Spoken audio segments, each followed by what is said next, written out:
बिस्मिल्लाहिर्रहमानिर्रहीम। अस्सलाम वालेकुम स्टूडेंट्स, हमने एक्सरसाइज 14.2 स्टार्ट करनी है।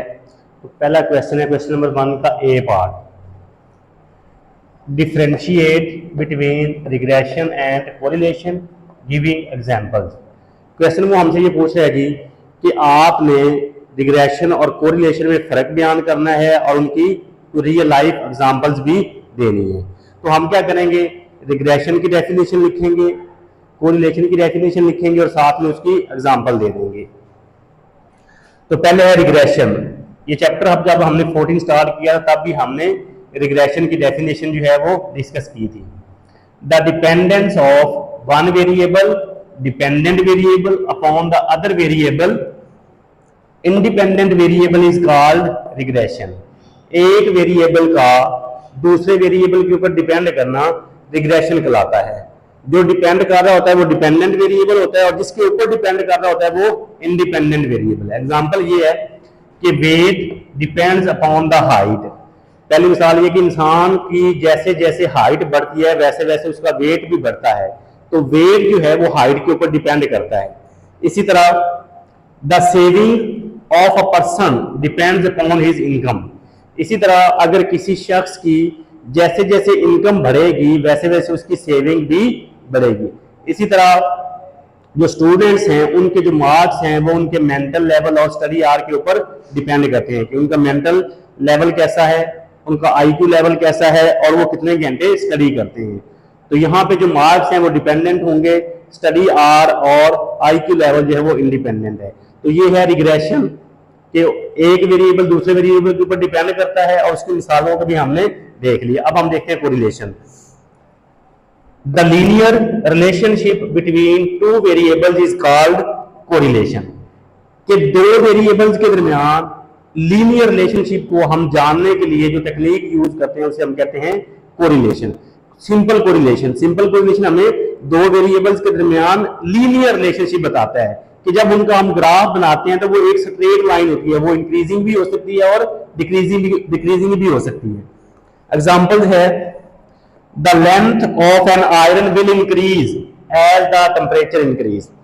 हमने देखा है कि जब हमने लोहे को पिघलाना हो तो जैसे जैसे हम उसका जो है वो टेम्परेचर बढ़ाएंगे उसकी जो लेंथ है वो बढ़ती जाएगी। तो यहाँ पे दूसरी एग्जांपल है the volume of gas will decrease as the pressure increase. अब वो ये कहता है कि जैसे जैसे प्रेशर बढ़ता है गैस का वैसे वैसे उसका हुजूम जो है उसका वॉल्यूम कम होता जाता है। अगर प्रेशर कम हो तो वॉल्यूम जो है वो बढ़ जाता है। मतलब सपोज आपने अपनी गाड़ी की टैंकी फिल करवानी है, आप किसी भी फिलिंग स्टेशन पे जाते हैं, हम पहले वहां पे जाके ये पूछते हैं जी गैस का प्रेशर कितना है।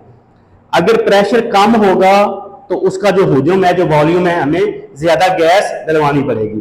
मतलब सपोज आपके सिलेंडर में अगर 5 kg जो है वो गैस डलती है, अगर प्रेशर कम होगा तो 5 की बजाय जो है वो 6 kg आपको डलवानी पड़ेगी। अगर प्रेशर ज्यादा है तो फिर 6 kg की बजाय जो है वो 5 kg आपके सिलेंडर में जो है वो गैस डलेगी। तो ये है जी हमारा पहला क्वेश्चन के रिग्रेशन और कोरिलेशन में फर्क है। अब हम इसका क्वेश्चन नंबर 1 का बी पार्ट जो है उसको देखते हैं। क्वेश्चन नंबर 1 का बी पार्ट है define the terms correlation and product movement coefficient of correlation. अब वो हमसे पूछ रहा है जी कि कोरिलेशन और प्रोडक्ट मूवमेंट कोरिलेशन कोफिशिएंट में क्या फर्क है। तो दोनों की डेफिनेशन ही हमने डिस्कस करनी है।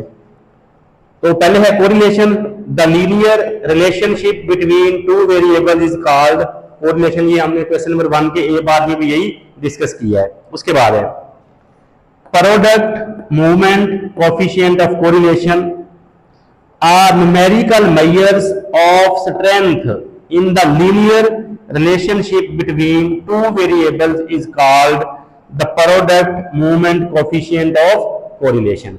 जब हम दो वेरिएबल्स के दरमियान लीनियर रिलेशनशिप मेजर करते हैं, मतलब हम न्यूमेरिकल वैल्यू फाइंड करते हैं, वो जो न्यूमेरिकल वैल्यू आती है वो हमें बताती है कि दोनों वेरिएबल्स का आपस में कितना रिलेशन है।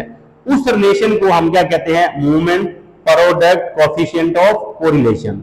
सिंपल ये है कि जो हमारे पास न्यूमेरिकल वैल्यू आती है कोरिलेशन की, उसको हम क्या कहते हैं, product movement coefficient of correlation. ये फर्क है सिंपल कोरिलेशन और product movement coefficient of correlation में। सिंपल कोरिलेशन जस्ट क्या है, the linear relationship between two variable, दो वेरिएबल्स के दरमियान जो लीनियर रिलेशनशिप है वो कोरिलेशन कहलाता है। अगर दो वेरिएबल्स के दरमियान जो हम न्यूमेरिकल वैल्यू फाइंड करते हैं, वो जो न्यूमेरिकल वैल्यू हमारे पास आती है उसे हम कहते हैं movement product coefficient of correlation. अब हम क्वेश्चन नंबर 1 का सी पार्ट देखते हैं। क्वेश्चन नंबर 1 का सी पार्ट है, for a set of 50 pairs of observations on x and y, कि हमारे पास वो कहता है जी x और y की जो टोटल वैल्यूज है वो 50 हैं, तो मतलब x और x की वैल्यू भी 50 है और y की वैल्यू भी 50 है। क्योंकि रिग्रेशन की बात हो या कोरिलेशन की बात हो तो हमारे पास पेयर्स ऑफ वैल्यूज होती है, जितनी वैल्यूज x की होंगी उतनी ही y की होंगी। We have sum x minus x bar into y minus y bar is equal to 450। Find covariance, covariance हमने फाइंड करने हैं जी। कोवेरियंस जो है इसको हम डिनोट करते हैं एस एक्स वाई से, और इसके फार्मूले पहले हम डिस्कस कर चुके हैं। तो इस डेटे के लिहाज से जो फार्मूला है वो है sum x minus x bar into y minus y bar divided by n। तो इसका सम ये है 450 और n हमारे पास है 50। तो जब इसको डिवाइड किया तो आंसर क्या आएगा जी 9। तो ये हमारे पास क्या आ गया, को variance between x and y। ये था क्वेश्चन नंबर 1 का सी पार्ट। अब क्वेश्चन नंबर 2 का ए पार्ट है हमारे पास, the simple correlation coefficient r is equal to S X Y over S X into S Y is given as.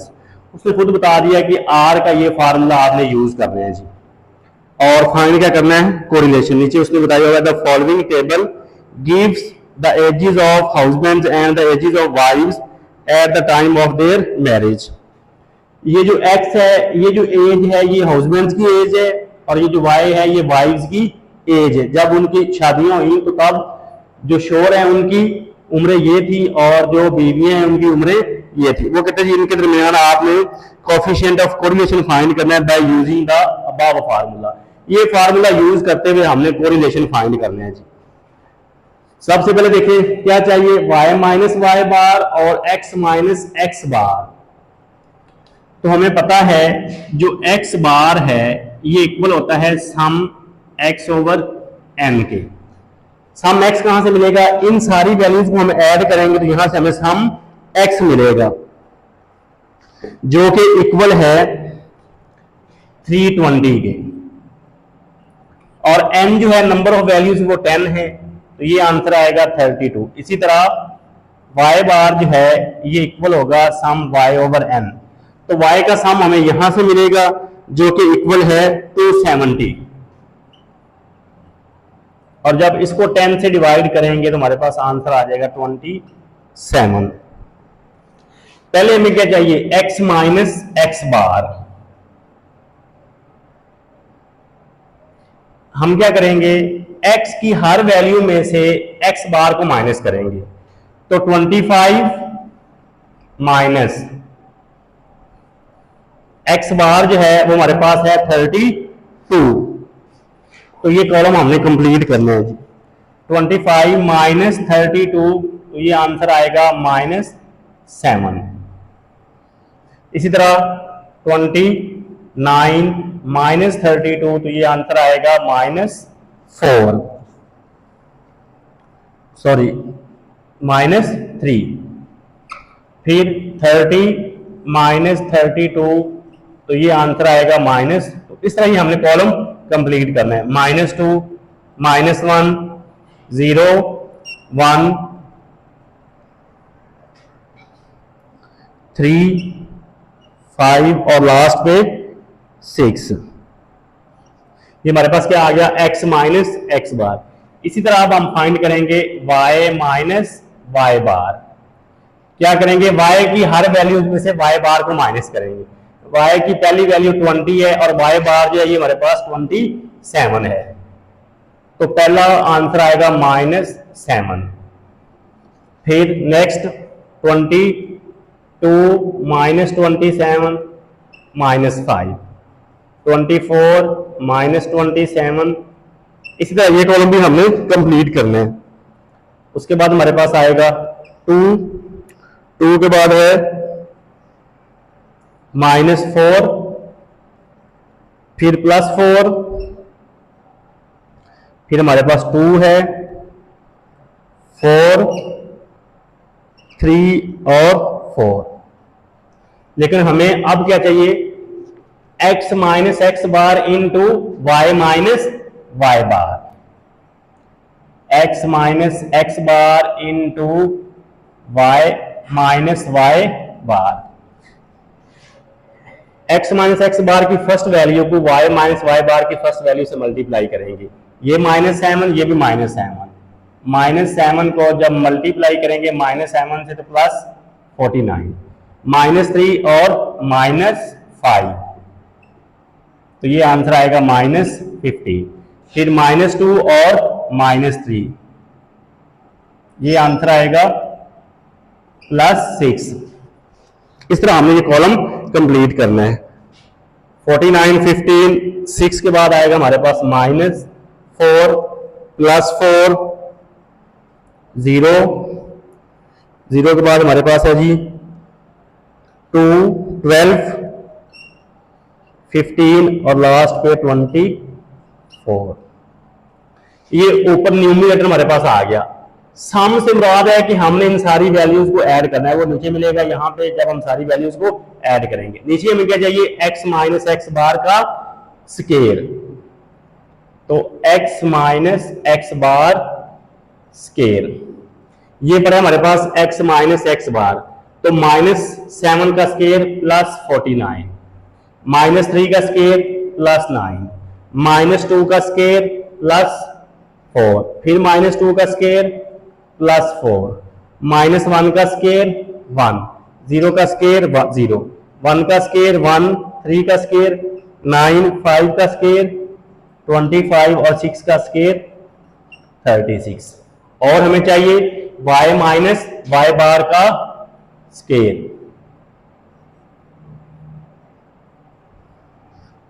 हाँ जी, ये हमारे पास है y माइनस वाई बार, तो -7 का स्केयर 49, -5 का स्केयर 25, -3 का स्केयर 9, 2 का स्केयर 4, -4 का स्केयर 16, 4 का स्केयर 16, 2 का स्केयर 4, 4 का स्केयर 16, 3 का स्केयर 9 और लास्ट पे भी 4 का स्केयर 60। अब हम चलते हैं जी फार्मूले की तरफ। फार्मूला लिखते हैं, वैल्यू पुट करते हैं और आंसर निकालते हैं।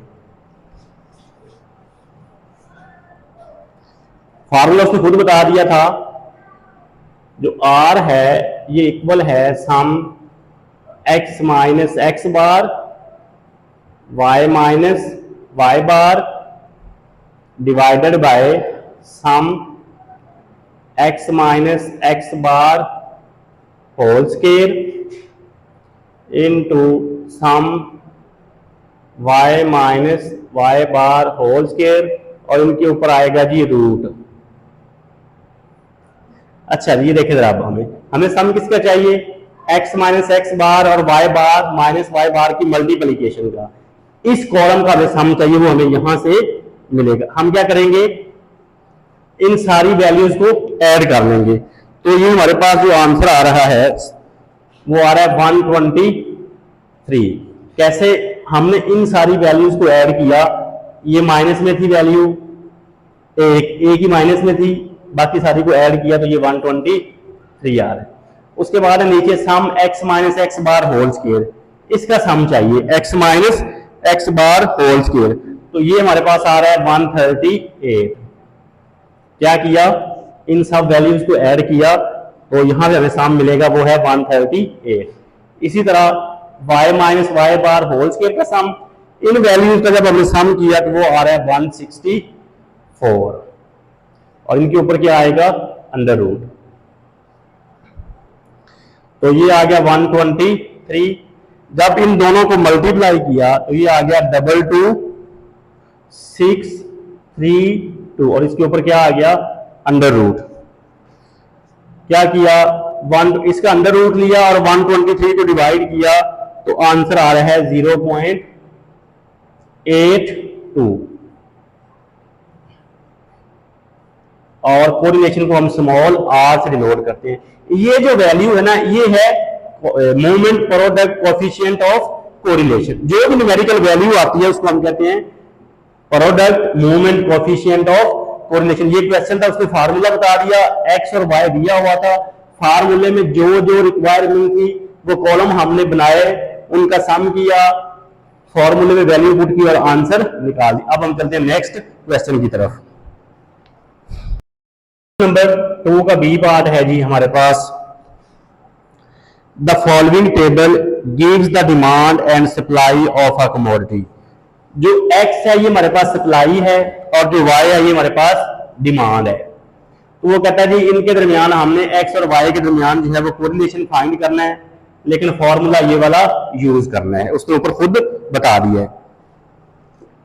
अब देखें जी एक्स बार, तो एक्स बार का कभी कॉलम नहीं बनता। एक्स बार का मतलब है कि सम एक्स ओवर एन और वाई बार का मतलब है सम वाई ओवर एन। तो इसका एक्स बार का कॉलम नहीं होता। और ये क्या है एक्स वाई की मल्टीप्लिकेशन का सम, हमने एक्स और वाई को मल्टीप्लाई करना है। तो इसका मतलब ये हो कि एक्स की फर्स्ट वैल्यू फर्स्ट से मल्टीप्लाई होगी, सेकंड सेकंड, इसके लिए हमें कॉलम बनाना पड़ेगा एक्स वाई का। तो पहली वैल्यू पहली से मल्टीप्लाई होगी, 400 को 50 से करेंगे तो हमारे पास ये आंसर आएगा। 200 को 60 से करेंगे तो 12,000। 700 को 20 से करेंगे तो 14,000। 100 को 70 से करेंगे 7,000। 500 को 40 से करेंगे 240। 300 को 30 से करेंगे 9,000। उसके बाद 600 को 10 से करेंगे तो 6,000। नीचे हमें चाहिए एक्स स्क्वायर का सम, इसका मतलब है हमें कॉलम बनाना पड़ेगा एक्स स्क्वायर का। तो 400 का स्क्वायर 1640, 200 का स्क्वायर 440, 700 का स्क्वायर 4940, 100 का स्क्वायर 140, 500 का स्क्वायर 2540, 300 का स्क्वायर 940, 600 का स्क्वायर 3640। इसी तरह वाई स्क्वायर का सम चाहिए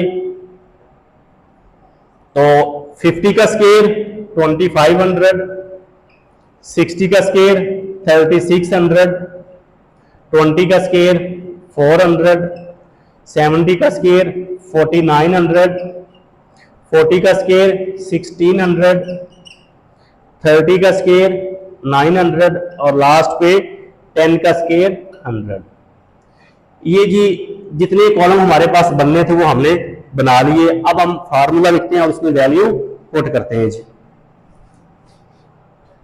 जो उसने फार्मूला लिखा है वही हम यूज करेंगे। R is equal to sum x y minus n x bar y bar divided by sum x square minus n x bar square into sum y square minus n y bar square और इसके ऊपर है under root जी sum x y. ये हमारे पास x Y है और यहां पे हमें इनका सम मिलेगा जी। कि हम क्या करेंगे इन सारी वैल्यूज को ऐड करेंगे। जब हमने इन वैल्यूज को ऐड किया तो हमारे पास जो आंसर आ रहा है वो आ रहा है 88,000 minus n number of values वो है जी हमारे पास 1 2 3 4 5 6 एंड 7। एक्स बार, तो एक्स बार निकाल लेते हैं। X bar is equal to sum x over n. तो एक्स का सम हमें यहां से मिलेगा जो क्या है 2800। नंबर ऑफ वैल्यू हमारे पास है 7। जब इसको डिवाइड किया तो ये आंसर आ गया 400 इनटू वाई बार।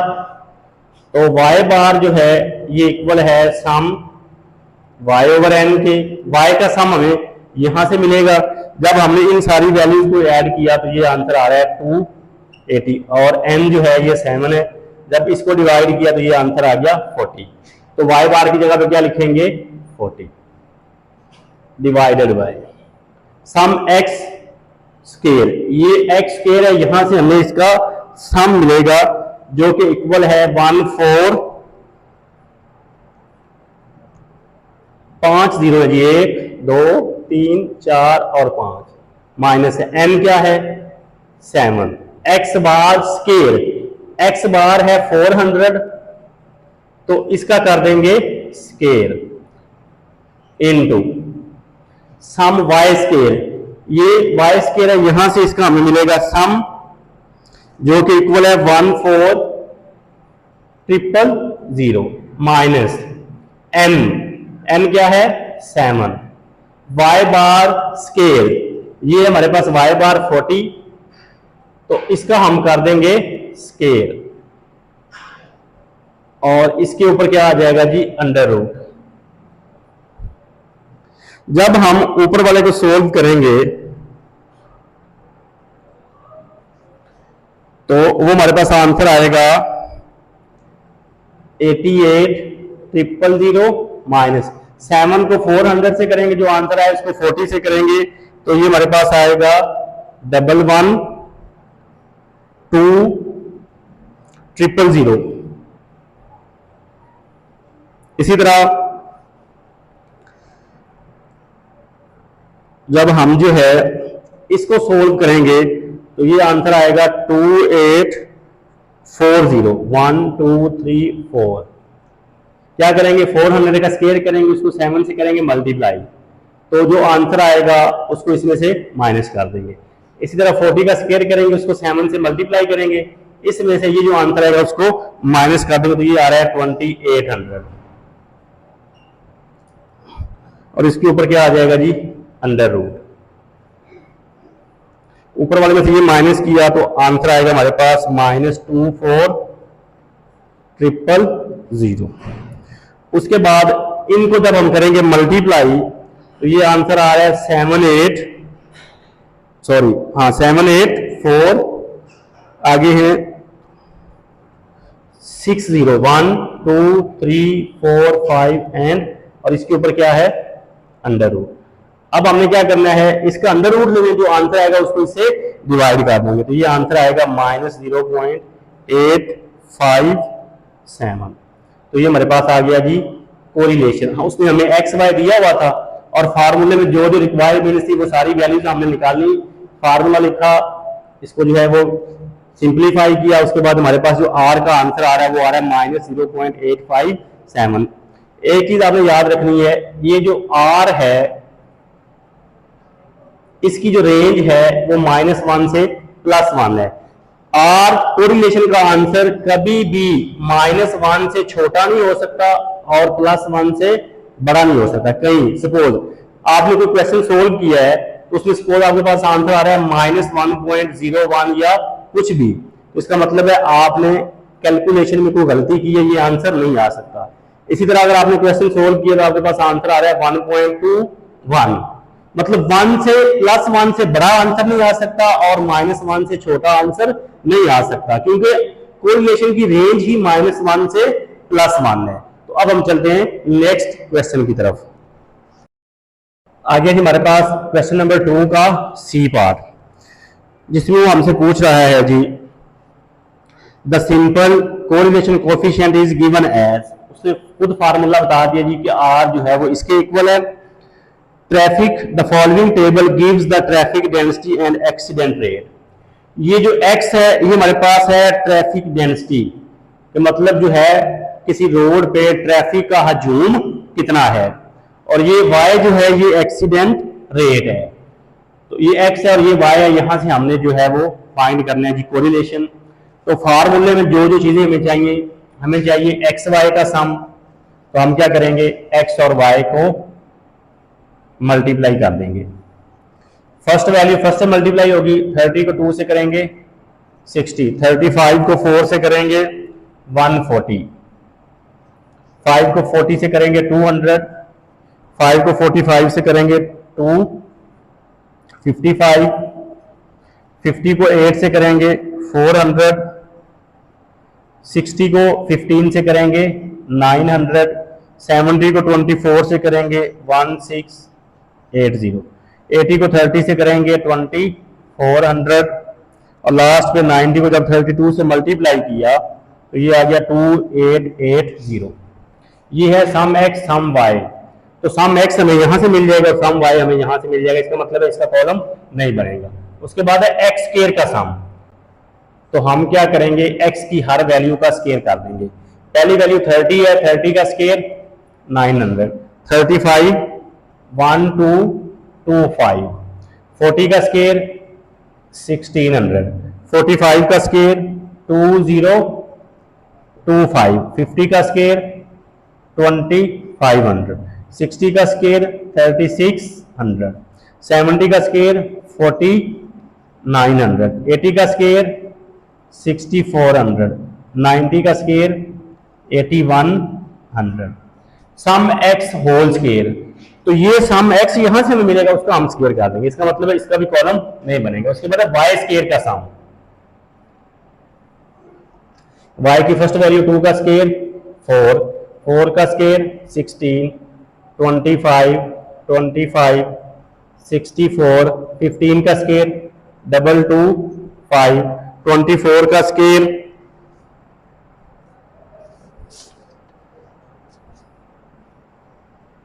5 7 6, 30 का स्क्वायर 900, और लास्ट पे 32 का स्क्वायर 1024। ये x है, यहां से हमें x का सम मिलेगा, मतलब इन सारी वैल्यूज को ऐड करेंगे तो ये हमारे पास आ रहा है 500, इन सब को ऐड करेंगे तो ये 125 है। इन वैल्यूज को ऐड किया, एक्स वाई का सम जो है ये आ रहा है 8885। यहां से हमें सम मिलेगा एक्स स्क्वायर का जो इक्वल है 31250। यहां से हमें सम मिलेगा वाई स्क्वायर का 2859। अब चलते हैं जी फार्मूले की तरफ, जो उसने बताया हुआ है कि R जो है ये इक्वल है sum x y minus sum x sum y over n divided by sum x square minus sum x whole square over n sum y square minus m y whole square over n, और इसके ऊपर क्या आ जाएगा जी under root. X y का sum, ये x Y है और ये इसका सम है 8885 माइनस n, सॉरी सम एक्स क्या है 500, और सम y जो है वो है 125, n number of values 1 2 3 4 5 6 7 8 9 divided by sum x square वो है हमारे पास 31250 minus sum x whole square, sum x हमारे पास 500 है, इसका करेंगे स्क्वायर और इसको डिवाइड करना है n से, वो है 9 इनटू सम वाई स्क्वायर वो हमारे पास है 2859 minus sum y whole square, तो सम वाई हमारे पास है 125, इसका करेंगे स्केयर और बाद में इसको 9 से करेंगे डिवाइड, और इसके ऊपर क्या है जी, अंडर रूट। ऊपर वाले को सोल्व करते हैं जी। 8885, 500 को 125 से किया मल्टीप्लाई और डिवाइड किया 9 से, तो ये हमारे पास आंसर आ गया 6944.44। इसी तरह जब हमने इसको सोल्व किया तो ये आ गया 31250 माइनस 500 का स्केयर किया और 9 से डिवाइड किया, तो ये हमारे पास आंसर आ रहा है जी 31250। सॉरी, ये हमारे पास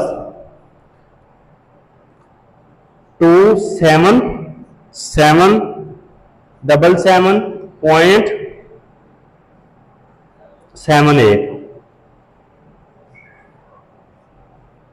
इसी तरह 2859 माइनस 125 का स्केयर किया और इसको किया 9 से डिवाइड, तो ये हमारे पास आ रहा है 1736.11, और इसके ऊपर क्या है जी, अंडर रूट। उसके बाद ऊपर वाले को जब हमने माइनस किया तो ये आंसर आ रहा है 940.56। नीचे वाले को जब हमने सोल्व किया, इसको इसमें से माइनस किया, जो आंसर आया, फिर इसको इसमें से माइनस किया, जो आंसर आया उनको दोनों को मल्टीप्लाई करके उनका अंडर रूट लेके जब सोल्व किया तो ये आंसर आ रहा है 1974.57। तो जब हमने इसको डिवाइड किया तो ये आंसर आ गया 0.983। ये है movement product coefficient of correlation. अब हम चलते हैं नेक्स्ट क्वेश्चन की तरफ।